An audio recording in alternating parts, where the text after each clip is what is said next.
Today's video is absolutely cram-packed with tips and tricks. It's going to be really fast-paced, and everything I've kept in this video made the cut from over a month of work on this dresser. So grab a snack and let's get into it. Hey guys, welcome back to The Refurbished Life. I'm going to be working on this beautiful antique dresser today. I love this style, but it had quite a few repairs to do. The first thing I like to do with dressers is look on the back to see what materials you're working with. Since this is an antique, it's going to be solid wood, and then there's a little wood veneer on the top.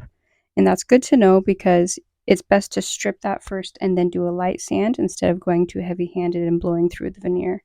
And now I'm getting my little syringe needle set. You can get this on Amazon for pretty cheap, and it really helps getting into those small areas that need glue.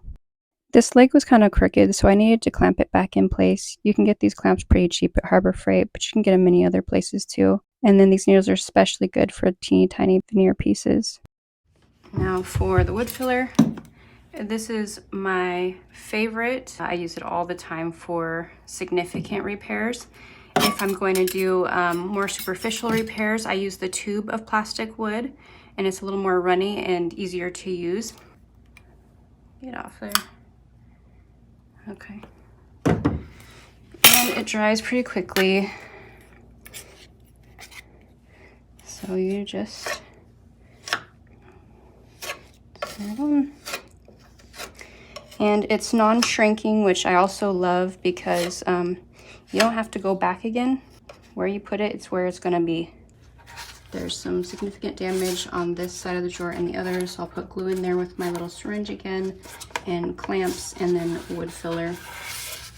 And I'm also noticing that this is a little veneer as well. If you can see that little line there. So when I'm sanding this, I'm going to strip it first and then be really careful with my sander because I don't want to blow through that little veneer.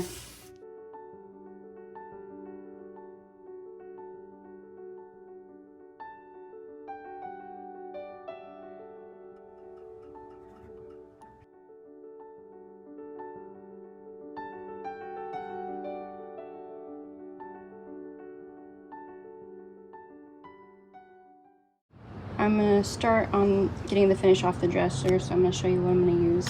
So first I'm going to sand those little bits of wood filler that I had. And then this is the stripper I always use. It's warm out today, so especially when it's warm, you're going to want to put this film over it while it is working. Putty knives to scrape it off. I tend to use these little brushes for areas that are really angular. And after I get all the stripper off the most I can, then I get still wool and mineral spirits, and then I scrub off the residue, and then I let it be overnight, and then I sand off any extra that's on there.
After I've stripped everything off, I let it totally dry and then do a very light, careful sand on the top.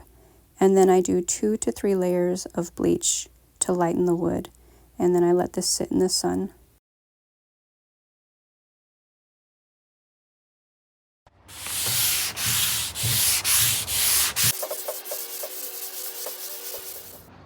There is a tiny bit of repair to do on the edges of the veneer, so the little needle helped a lot with this. And here's a trick to making any little cracks blend into the rest of the wood. You get a little bit of your sawdust there and press it into any cracks you've filled, and it will connect to the glue, and it'll be pretty seamless as you see here.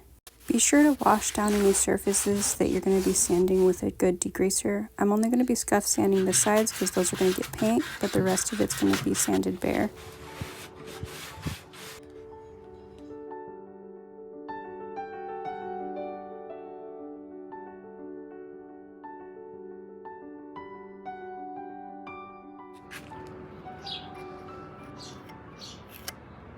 The difference between the wood that's been bleached after stripping and not is crazy.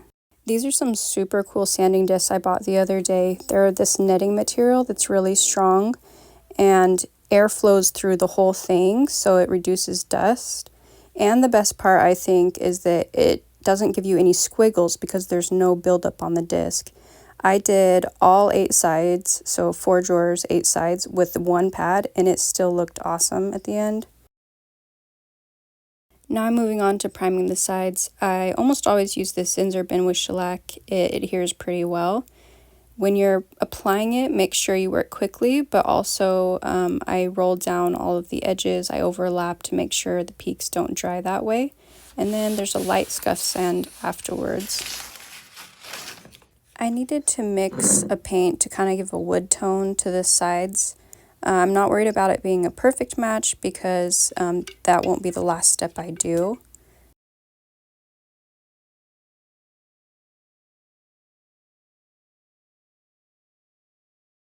The color difference between the two types of wood is too much, so I'm going to do some color correcting on the fronts of the drawers and the top before I lay flowers down.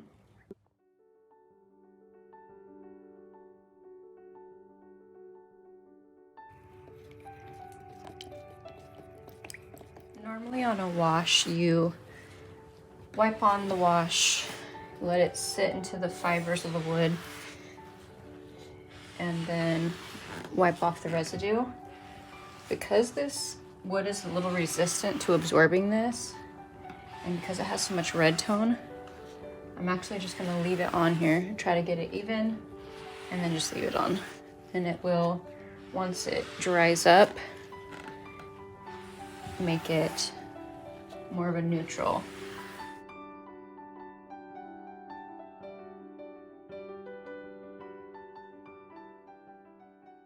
Now that it's dry, you can see how much better it matches this wood on the side.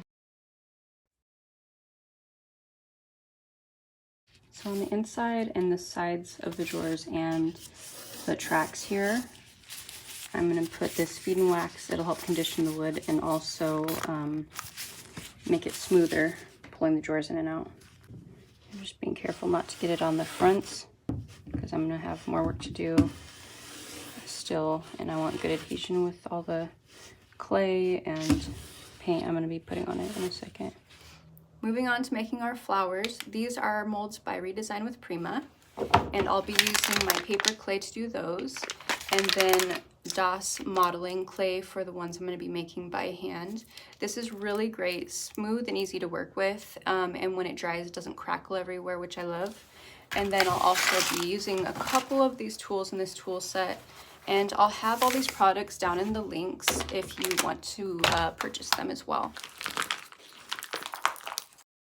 As I was making these flowers, I was more often using the DOS clay than the paper clay for the molds and the ones that I did by hand. In the past, I've done a flower project just one other time, and it was a lot smaller than this one. And I used the paper clay, but I let it dry almost completely in the mold before I took it out. But since I'm needing to build these onto each other and move them around, I pull them out of the molds right away, which makes it a little trickier. So I have my wet paintbrush to push down and smooth out any areas that need it. And I also use a few of the tools to clean up the edges and shape them too.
Now that I'm done with the flowers, I'm going to clean up the debris and then I'm going to paint them all a wood colored tone. It doesn't need to be a perfect match, again, because it's not the last step.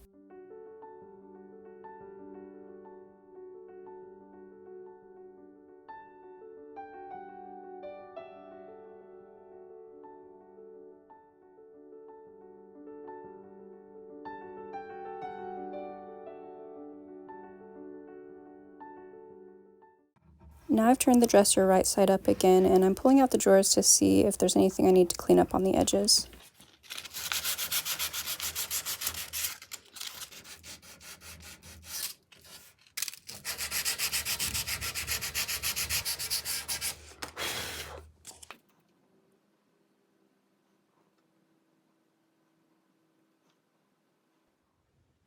Next, I'm going to mix this cream paint with some calcium carbonate to kind of turn it into a chalk paint, which is the look I'm going for. If you've ever seen the Anthropology Enchantment dresser, it kind of has that chalky white smeared here and there look, so that's what I'm going to try to do.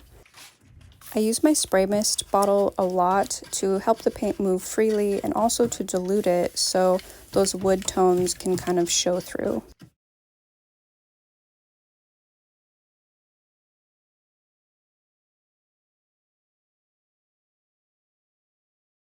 I learned a couple things while doing this part, and one was that I should have sealed in the paint on the flowers because it was just a simple craft paint and not like a furniture paint that was really durable.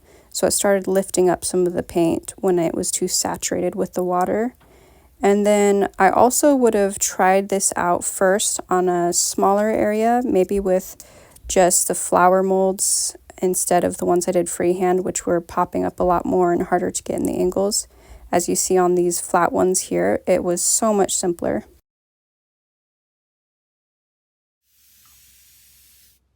On this whole thing, I do a lot of brushing on and then wiping back with my rag until it's how I like it. One thing I did notice is that the veneer was really resistant to absorbing any paint, so I had to just layer it until I was happy, while the solid wood, like on the sides here and all the trimming, absorbed the paint really easily and quickly and was a lot easier to work with.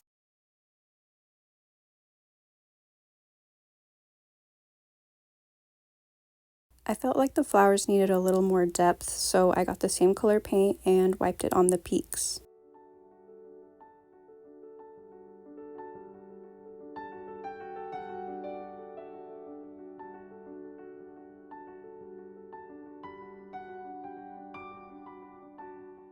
Thank you guys so much for watching. If you like this video, please remember to hit that like and subscribe if you haven't. It really helps my channel. And comment down below. I'd love to hear from you guys. Last step is top coat, and I'm using Minwax in matte polycrylic.